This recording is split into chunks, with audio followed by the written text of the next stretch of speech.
The body of a charred lion was pulled from the trash by a man. Then, in the next heartbeat, something horrifying unfolded. Before Craig Linden had even rounded the corner into the alley, the stench had already found him. 23 years spent as a wildlife officer in South Africa's Northwest Province had steeled him to countless grim discoveries. Yet this odor, a sickening fusion of scorched fur, rotting flesh, and the sharp bite of chemicals, twisted his stomach into a knot of pure dread. Dawn had barely broken. Pale light bled between the crumbling buildings at Rustenburg's outskirts, carving long shadows through the grit. 30 minutes earlier, an anonymous call had reached him. A terse message. Suspicious activity behind a derelict slaughterhouse. In this region, tips like that usually led to evidence of poaching or the ghastly trade in illegal wildlife. Should have waited for backup, Craig muttered, pulling his government-issued truck to a halt at the alley's mouth. But the caller had been insistent, urgent, even, and the nearest available officer was more than an hour out. The alley pinched inward, walls of decaying concrete smothered in graffiti. At the far end, a heap of industrial refuse rose like a makeshift grave. Shredded plastic, rust-crusted metal, and beneath a black tarp, something large and dark. Craig clicked on his flashlight, though the daylight was gaining strength, and advanced with measured steps. Each stride brought a thicker wave of the smell.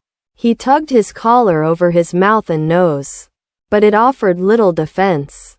Beneath the tarp, a dark liquid had seeped out, pooling thickly in the dust. Gloved hand outstretched, Craig lifted the plastic's edge.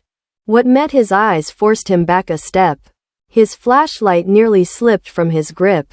Years in the field, years of blood and bone and carcass, had not braced him for this. A lion, or what remained of one. The animal had been savagely burned. Its golden coat, once regal, was now mottled with black crust and weeping, raw flesh. Patches of its mane were singed to nothing. Deep burns ravaged its frame.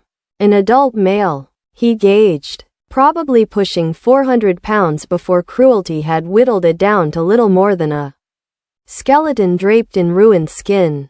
Bastards, Craig breathed, fury momentarily eclipsing his shock. Poaching for bones, used in so-called traditional medicine, had surged. But this was different. The burns weren't accidental. No bushfire had done this. No random act of nature. This was deliberate, methodical. This animal had been tortured. He pulled out his phone to document the scene, to summon a forensic team. As the camera captured its first frames, something snagged his attention, a movement so faint it might have been imagined. There, along the lion's ribcage. Craig froze, staring. Again, the barest rise, the shallowest fall. "My God," he whispered. "You're still alive." Instinct overtook procedure. The lion was balanced at death's precipice. Protocol dictated he call for veterinary support and keep his distance. Even a dying lion could rally, could strike with one last burst of defensive fury. But there was no time. The animal's breathing, labored, fleeting, suggested minutes, not hours. Craig made a choice that violated every safety regulation he knew. He moved closer. He knelt beside the massive predator. Up close, the horror deepened. Chemical burns, corrosive, deliberate, had eaten across much of the lion's body. Its eyes were swollen shut, sealed with dried blood and weeping matter. Open wounds festered along its flank, rimmed with infection. Yet even in this ruin, Craig saw what the animal had once been. Magnificent, a dominant pride male in his prime. Betrayed by what remained of his dark mane and powerful, now emaciated, form. Craig unfolded the emergency thermal blanket from his kit. With excruciating care, he worked it beneath the lion's body, fashioning a crude stretcher. The creature was too weak to walk, but there might still be time. If he could reach the Wildlife Rehabilitation Center quickly enough. Then the lion's eyes opened. Through lids swollen nearly shut. Amber irises fixed on Craig's face. Inches away. In that gaze, Craig saw something that turned his blood to ice. Not merely pain. Not only fear. But a deep, sharp intelligence. Awareness. Recognition. Before Craig could react, the lion's body tensed. A low, rattling growl rolled from its throat. A sound so primeval, so steeped in menace. It triggered a visceral flash of terror even in this broken animal. "Easy, boy," Craig murmured, holding himself perfectly still. "I'm trying to help you." The growl faded, but those amber eyes remained locked on him. Slowly, cautiously, Craig resumed maneuvering the blanket beneath the massive body. The lion's gaze never strayed. It tracked his every movement with an intensity that seemed impossible given its condition. Once the blanket was positioned, Craig gathered its corners and began to lift. The lion was gravely underweight, yet still weighed over 300 pounds. Moving him would be a struggle. "This is going to hurt," Craig warned, knowing the animal couldn't understand the words but hoping his tone might somehow convey intent. "I'm sorry. It's the only way." As he lifted, the lion released a sound that was not quite a roar, more a strangled cry that dissolved into something like a whimper. It was so disturbingly human that Craig nearly lost his grip. Inch by agonizing inch, he dragged the wounded predator toward his truck. Each movement clearly cost the animal immense pain. Yet it remained docile. Those amber eyes never left Craig's face. At last, Craig maneuvered the lion into the specially reinforced containment area of his wildlife service vehicle, a space designed for transporting sedated large predators, not conscious ones. "Hang in there, buddy," Craig said, sealing the compartment. "We're getting you help." Behind the wheel, engine rumbling to life, he radioed the Wildlife Rehabilitation Center. Emergency veterinary support. 40 minutes out if he pushed the limits of speed and safety. What Craig could not have known, as he tore away from that alley with sirens wailing, was that his decision to save this particular lion would ignite a chain of events destined to upend everything he thought he understood about these majestic predators. Nor could he have foreseen that the most terrifying part of this encounter was still waiting for him. He drove hard, knuckles white on the wheel. Every jolt in the road, every bump and dip, drew muffled sounds of distress from his passenger. Each one a blade twisting deeper in Craig's chest. Twice he pulled over to check through the observation grate, and twice he found those unsettling amber eyes already fixed on him. Something in that gaze defied normal animal awareness. It was focus, recognition, and it gnawed at him. "ETA 3 minutes, he radioed ahead. "Have Dr. Patel and the trauma team ready. Worst chemical burns I've ever encountered." "Copy that. Trauma Bay is prepped." The Eastern Cape Wildlife Rehabilitation Center sprawled across the landscape. A complex of medical buildings, recovery enclosures, and administrative wings devoted to healing injured wildlife. Craig's truck skidded to a halt in the ambulance bay.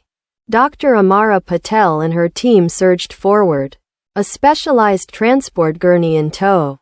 Male lion, severe burns, multiple infected wounds, dehydrated and malnourished, Craig reported. Already at the rear of the vehicle, burns appear chemical, deliberate. Dr. Patel's expression darkened. Probably a poaching operation gone wrong.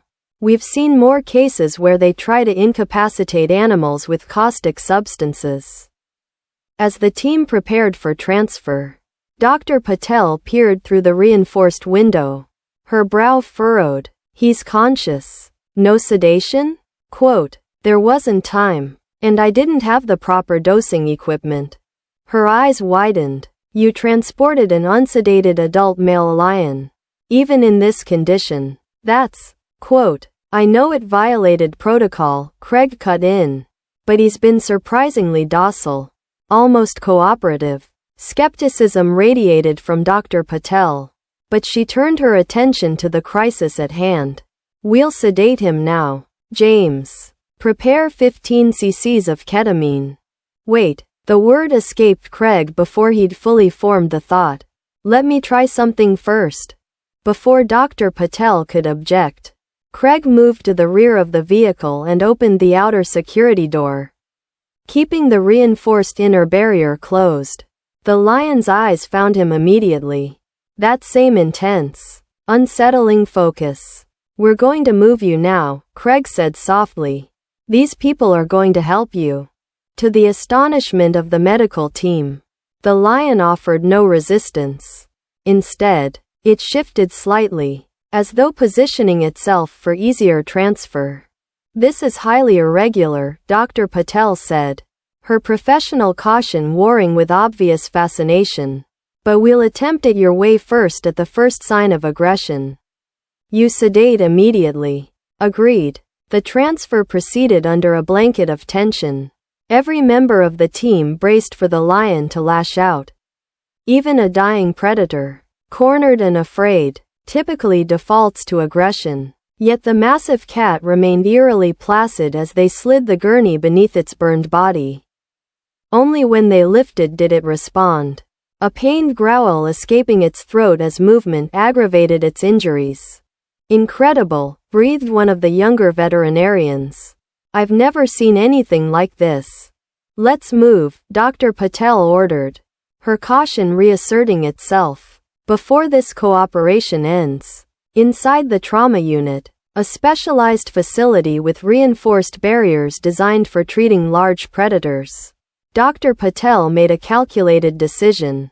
Light sedation only. Full anesthesia posed too great a risk given the lion's compromised state. Just enough to keep him calm during assessment, she explained to Craig, who observed from behind the safety barrier. His condition is too precarious for heavy sedation.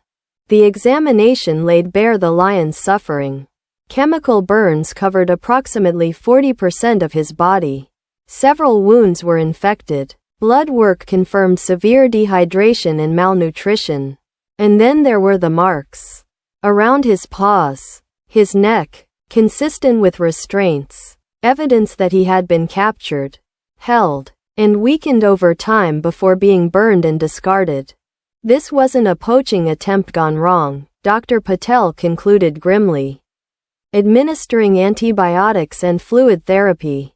This was deliberate cruelty. Someone captured this lion, held him until he was severely weakened, then tortured him.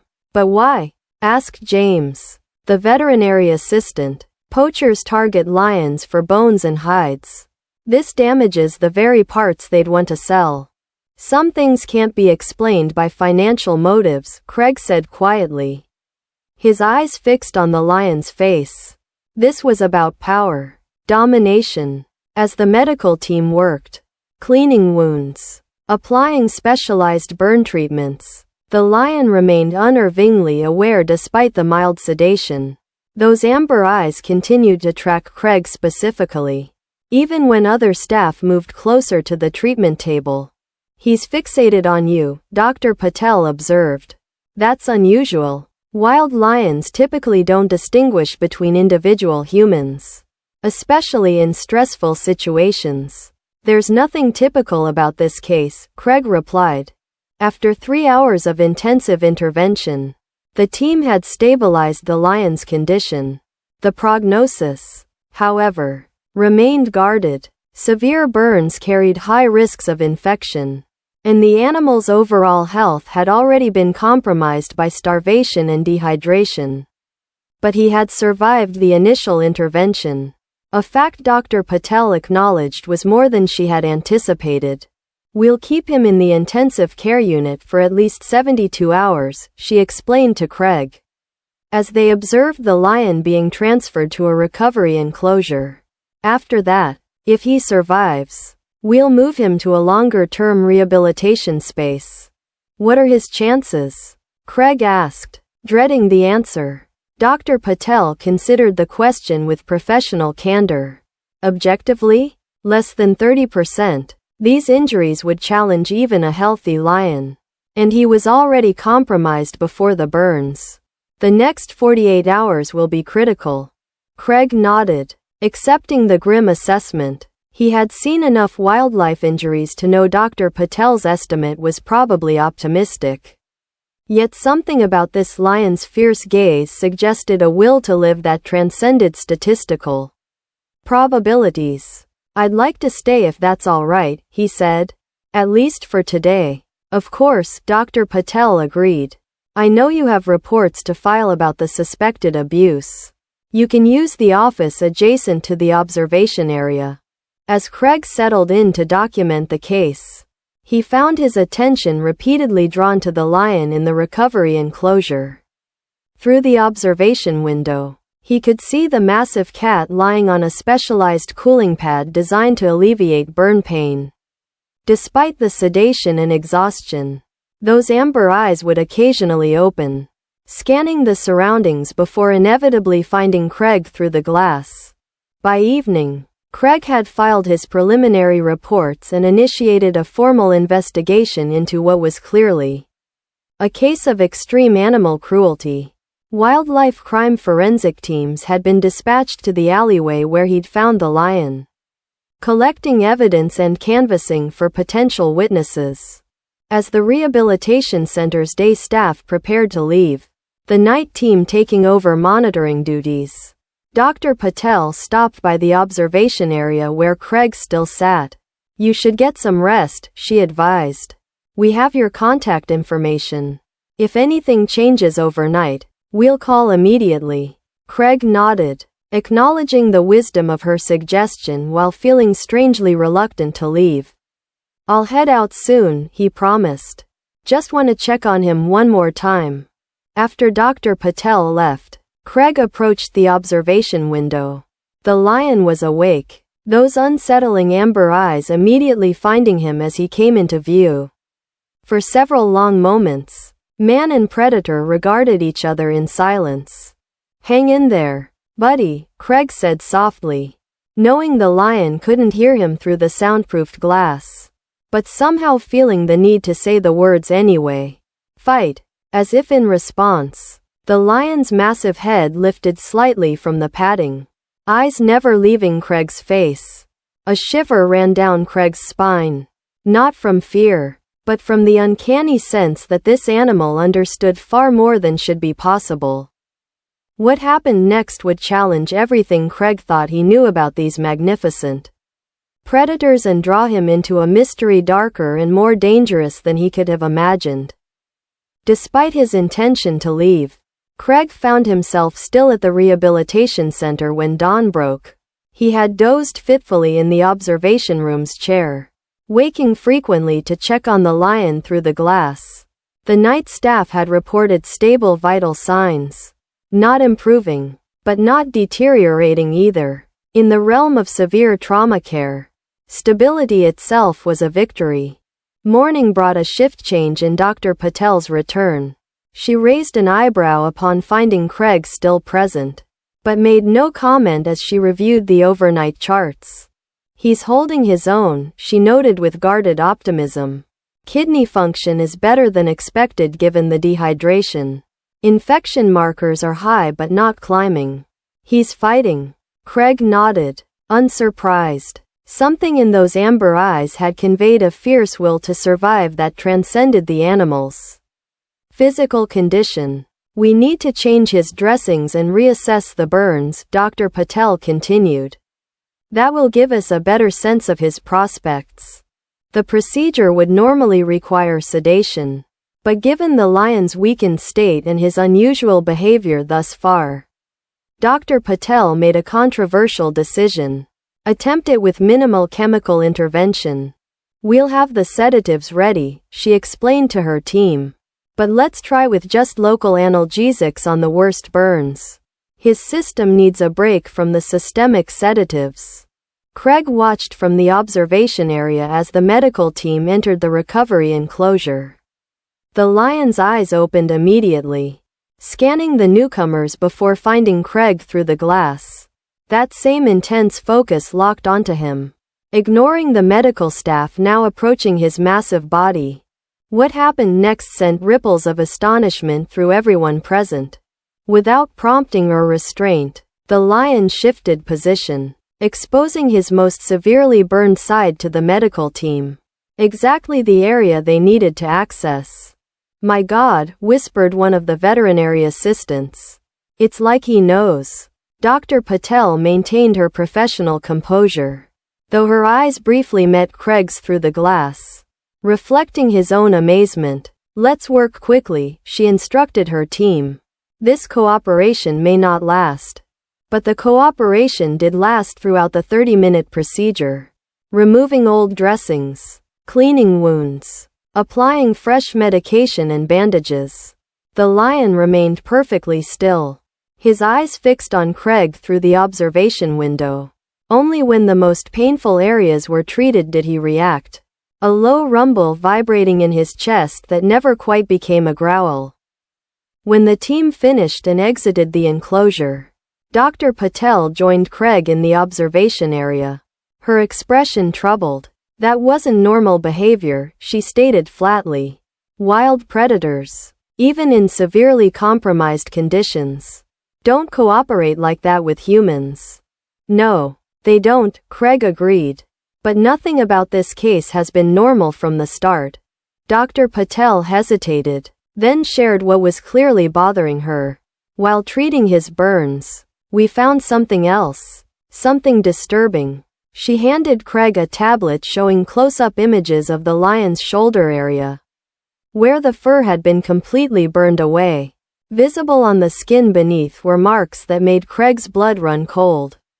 Deliberate patterns carved into the flesh, partially obscured by the chemical burns, but still recognizable. "Those are man-made," Craig said, his voice tight with controlled anger. "Ritual markings." Dr. Patel nodded grimly, consistent with certain traditional practices. The positioning and patterning suggest they were created while he was still alive and restrained. Craig had encountered similar cases before. Wildlife targeted not for traditional poaching but for ritual purposes. Such cases were rare but particularly disturbing, often involving extreme cruelty and specific ceremonial markings. "I need to contact the Special Investigations Unit," Craig said, already reaching for his phone. "This changes the profile of the case entirely." Before he could make the call, a commotion from the recovery enclosure drew their attention. The lion was attempting to stand, an effort that should have been impossible given his condition. Yet somehow he had managed to get his massive body upright, swaying precariously on weakened legs. "He'll tear his dressings," Dr. Patel exclaimed, reaching for the sedative kit. "We need to." Quote. She fell silent as the lion turned to face the observation window directly. For a breathless moment, the massive predator stood at his full height, those intelligent amber eyes locked on Craig with an intensity that transcended species boundaries. Then, with deliberate purpose, the lion raised his injured paw and pressed it against the glass separating them. The gesture was so human, so clearly intentional, that everyone in the observation room froze in disbelief. It wasn't the action of a confused or agitated animal, but a deliberate attempt at communication. "I need to go in there," Craig said, the words leaving his mouth before he had fully formed the thought. "Absolutely not," Dr. Patel responded automatically. "No matter how he's behaving, he's still a wild predator in pain. It would be suicidal." But something had shifted in Craig's understanding. A certainty he couldn't explain rationally but felt with absolute conviction. "He's trying to tell us something. Something important." "That's anthropomorphism," Dr. Patel argued, though her voice lacked its usual scientific confidence. "Projecting human intentions onto animal behavior."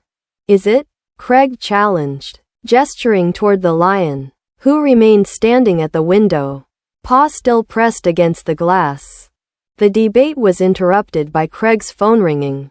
The Wildlife Crimes Unit returning his earlier calls. The conversation was brief but significant. The investigator's voice growing increasingly tense as Craig described the ritual markings. "We've seen this before," the investigator confirmed after Craig sent the images. 3 other cases in the past year. All different species, but with similar markings. We've been tracking a group we believe is involved in wildlife trafficking for ceremonial purposes. "And the chemical burns?" Craig asked. Consistent with their methods, the investigator replied grimly. They believe certain rituals are more powerful if the animal survives extreme suffering before death. The fact that this lion is still alive is unusual. They typically complete the ritual. A chill ran down Craig's spine as he looked at the lion still standing at the window. Still watching him with that unsettling intelligence. They weren't finished with him. He escaped somehow, the investigator suggested. Or was rescued. We've had reports of a raid on a compound outside Rustenburg 3 days ago. Local police responding to noise complaints. The occupants fled. But evidence suggested ritual animal sacrifice. This lion might have been abandoned there.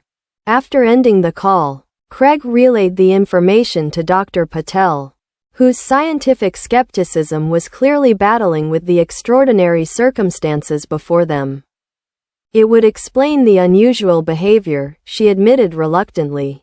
Prolonged captivity, human interaction, albeit traumatic. But it doesn't explain his specific focus on you. Craig approached the glass, meeting the lion's unwavering gaze. The massive cat had maintained his position despite obvious pain and exhaustion. That paw still pressed against the transparent barrier as if trying to reach across the divide between their worlds. "I think he recognizes me as his rescuer," Craig said softly. "I think he knows I pulled him from that alley." "That's a significant cognitive leap for a wild animal," Dr. Patel countered, though her tone had softened. "Maybe," Craig acknowledged, "or maybe we've underestimated their capacity for recognition and memory." What happened over the next 2 weeks defied conventional understanding of wildlife rehabilitation. The lion, whom the staff had begun calling Lazarus, for his miraculous survival, recovered with unprecedented speed. The burns healed more rapidly than Dr. Patel had thought possible, and his strength returned day by day. Throughout, his unusual behavior continued. He remained calm during treatments, cooperated with medical procedures, and maintained that unsettling focus on Craig whenever he was present. When Craig wasn't there, staff reported that Lazarus would often position himself where he could watch the door, waiting. As physical recovery progressed, the question of the lion's future became increasingly pressing. Standard protocol would dictate release back into the wild once rehabilitation was complete. But Lazarus's case was far from standard. He's been through significant trauma at human hands, Dr. Patel pointed out during a case evaluation meeting. Yet he's displaying unusual trust in humans. Or at least in Craig. Release into the wild may not be viable. A sanctuary setting might be more appropriate, suggested James, the veterinary assistant. Somewhere he can live semi-wild, but with monitoring and protection. The discussion was interrupted by an alert from the security system. Motion detectors triggered at the perimeter fence. The rehabilitation center's remote location meant such alerts were taken seriously, particularly with the ongoing investigation into the ritual animal trafficking ring. Security footage showed a vehicle idling just beyond the property line, its occupants obscured by the gathering dusk. As security personnel moved to investigate, the vehicle sped away, but not before one of the cameras captured a clear image of a symbol painted on its side. A marking identical to those carved into Lazarus's flesh. They're looking for him, Craig realized with growing dread. They know he's here. The investigation into the trafficking ring took on new urgency. The Wildlife Crimes Unit increased security at the rehabilitation center, and Craig found himself drawn even deeper into the case.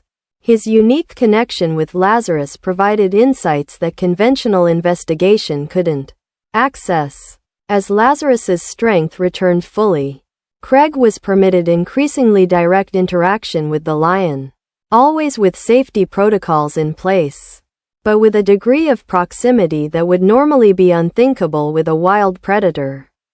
Through these interactions, Craig began to understand that whatever Lazarus had endured in captivity had fundamentally altered his perception of humans, not just in terms of trust, but in terms of communication. The breakthrough came 6 weeks after the rescue. Craig was reviewing security footage with a wildlife crimes investigator when Lazarus began an unusual behavior, pacing in specific patterns within his enclosure, stopping to paw at particular locations on the floor.